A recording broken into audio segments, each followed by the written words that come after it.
Hacer un par de anuncios, uno, bueno, ambos muy importantes, uno muy crucial y que tiene que ver mucho con lo que estaba pasando estos últimos días. En los últimos días, como hemos visto, han habido muchos reportes de personas desaparecidas, personas asesinadas. Yo no estoy ajeno a esa cantidad de reportes, también me llegan, también los veo, y en los medios, en las redes, etcétera. Y pedí un reporte especial de qué es lo que estaba pasando. Lo que me sorprendió fue de que, a pesar de todos estos casos emblemáticos que hemos estado viendo en estos últimos días, los homicidios han continuado bajando, desde comparado con el año pasado y comparado mucho más con el antepasado y así sucesivamente. Entonces pedí un reporte de desapariciones. Y las desapariciones también han estado bajando. Este año comparado con el anterior, poco, pero ha bajado, y el anterior comparado con el 2019, pues muchísimo más. Incluso ahora estaba viendo un reportaje en RT de un periodista, del periodista Roberto Valencia, que decía que por primera vez en la historia, la cantidad de muertos por accidentes de tránsito es mayor que la cantidad de muertos por homicidios. Y, como siempre, los homicidios se comportan de una manera parecida a los desaparecidos. Es decir, a medida bajan las denuncias de homicidios, contrario a la creencia popular, no suben las denuncias de desaparecidos, sino que también bajan. Y es la única forma que podemos saber más o menos cuántas personas se reportan como desaparecidas. De esa cantidad de personas desaparecidas, hay un porcentaje que se encuentra con vida, un porcentaje muy pequeño, que es el 4% de los que se reportan que se encuentran sin vida, y luego hay un porcentaje grande, aún grande, de un 40 o 50% que no se encuentran. Uno pudiera asumir que algunas de esas personas están sin vida o que se fueron del país o que simplemente, bueno, pasó alguna otra razón por la cual no se pueden encontrar. Eso ha sido un comportamiento histórico en el país, es decir, siempre se ha medido de la misma manera y las mediciones que se presentan ahora no son nuevas. Por ejemplo, el tema de los homicidios está homologado entre no únicamente la PNC, que pertenece al Ejecutivo, sino también con Medicina Legal, que es del órgano judicial, y con la Fiscalía, que pues es un ente independiente del Ejecutivo. Y son, digamos, ese dato país, y es un dato bastante certero que incluso se ajusta. Por ejemplo, nosotros reportamos un número de homicidios en febrero, pero ahora la mesa técnica lo homologó y subió un poco el dato país. Porque se cruzan los datos que tiene la policía con los datos que tiene la fiscalía, con los datos de medicina legal, y las pequeñas discrepancias se ajustan y se publican de esa manera, ya ajustadas. Entonces, lo que hemos visto es de que la sociedad salvadoreña, en la cual nos incluimos todos, ya no ve los homicidios o los desaparecidos como una simple cifra. Probablemente eso era antes así porque habían 40 desaparecidos y 40 homicidios diarios. Y entonces pues eran simples cifras. Era imposible hacer un reportaje de 40 reportajes de 40 personas desaparecidas y 40 reportajes de 40 personas muertas todos los días. Serían 80 reportajes diarios. Ni siquiera alguien que consumiera noticias todo el día pudiera absorber tanta información. Los seres humanos tendemos a que cuando las cifras son muy grandes, las vemos como cifras, pero cuando las cifras son pequeñas, ya vemos la realidad, que en cada cifra hay un ser humano detrás, y en cada cifra hay una familia doliente detrás. Antes, incluso cuando le decíamos a la policía, tenemos que investigar los delitos, ¿cuál de los 20? ¿Cuál de los 30? ¿Cuál de los 40? ¿Cuál de los 80 se incluyésemos los desaparecidos? Pero a medida se han ido bajando las cifras con la fase 1 del Plan Control Territorial, con la fase 2 del Plan Control Territorial, con el trabajo en los centros penitenciarios, el corte de las comunicaciones, con el trabajo arduo de la PNC, de la Fuerza Armada, etc. Y los resultados que hemos tenido son históricos, como decía este periodista, por primera vez en la historia los números de muertos por accidentes de tránsito son mayores que los muertos por homicidios en un país donde hace unos años era la capital mundial de los homicidios.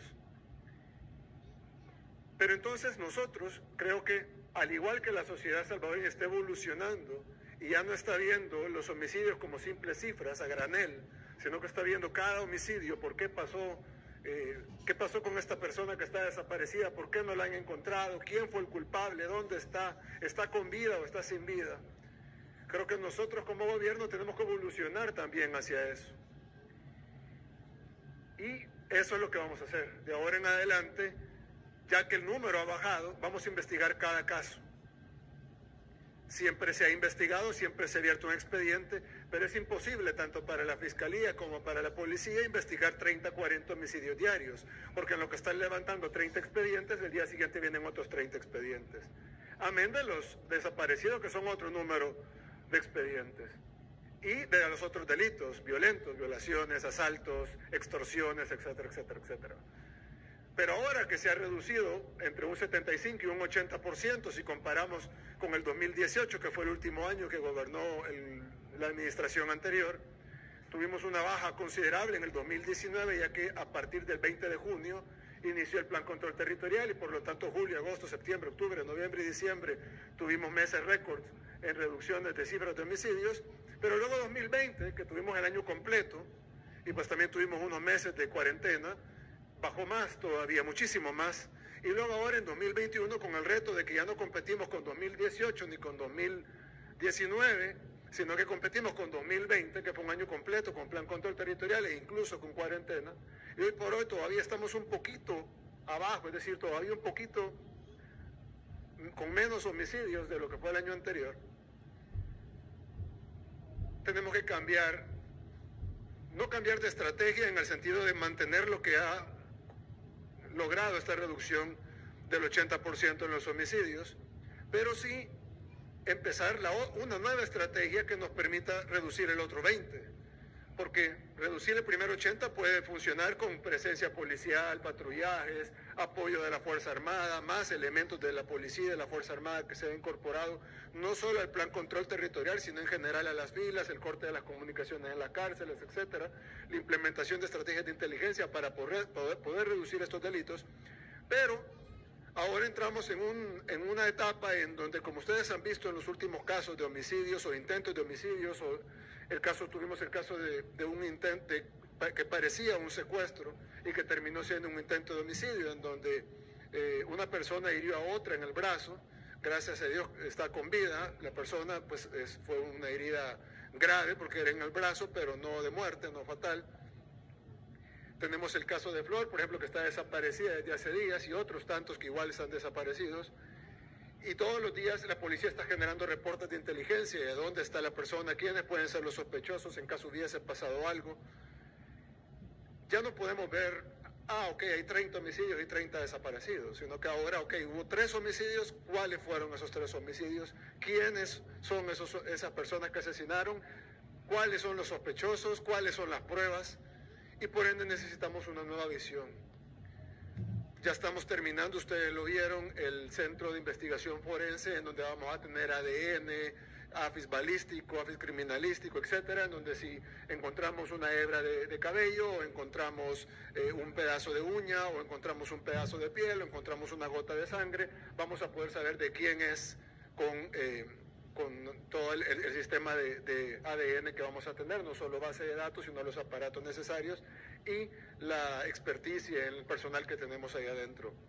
Aparte de eso, si un casquillo de bala, pues vamos a saber de qué pistola vino, quién es el dueño de esa pistola o quién era, y por lo tanto podemos ir buscando la línea no solo de quién era, sino que a quién se la vendió, o se le entrevista a esta persona y esta persona dice, no, a mí me robaron esa pistola en tal lugar, tenemos cámaras en ese lugar, etcétera. Ir buscando, como en los países del primer mundo, quién asesinó a esa persona, quiénes son los sospechosos, hacer perfiles, hacer una investigación concienzuda.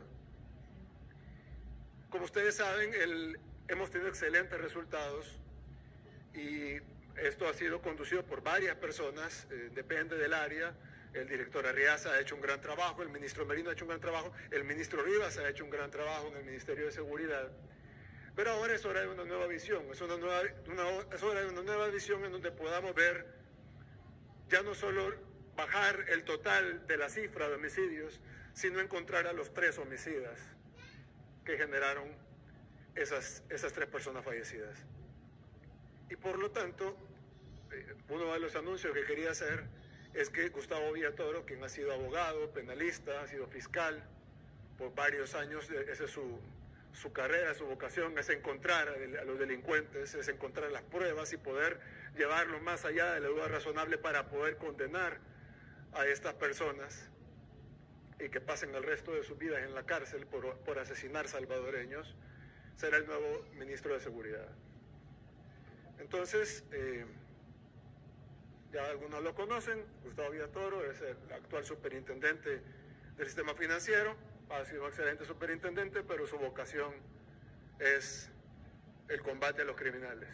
Así que estoy seguro que en esta nueva visión de la seguridad de nuestro país, la cual vamos a mantener lo que redujo el 80%, pero tenemos que cambiar la visión y modificar un poco y evolucionar si queremos combatir ese 20%, que no siempre es como antes, que era casi una totalidad, era el accionar de las pandillas. Como ustedes han visto, ahora tuvimos el caso del sujeto que mató a toda una familia para cobrar la herencia. Tuvimos el caso del esposo que asesinó a su esposa porque estaba por unos mensajes de texto.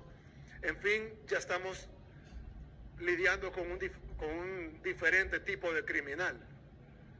Es un criminal que no necesariamente es parte de una estructura, por supuesto que siempre tenemos la maras y vamos a seguir combatiendo esas estructuras, y además con un enfoque distinto, pero tenemos también que combatir ese otro tipo de crimen, el crimen que no es tan obvio en la calle, porque de repente es una persona que parece totalmente normal y respetable y resulta que es un homicida y es un criminal. Entonces, para encontrar ese tipo de personas tenemos que modificar la visión de la seguridad en nuestro país, manteniendo lo bueno, pero evolucionando para combatir ese 20% que queda por combatir. Así que vamos a pasar a la juramentación del nuevo ministro de Seguridad Pública.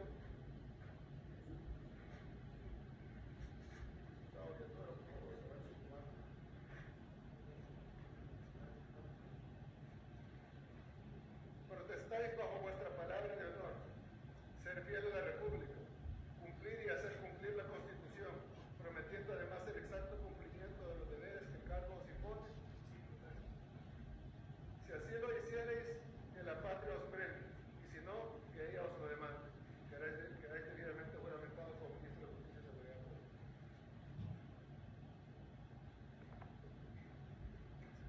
Bueno, muchas gracias. Los invitamos a pasar a una primera reunión del Gabinete de Seguridad y creo que va a ser interesante un poco de las cosas que vamos a conversar sobre la nueva visión de la seguridad en El Salvador.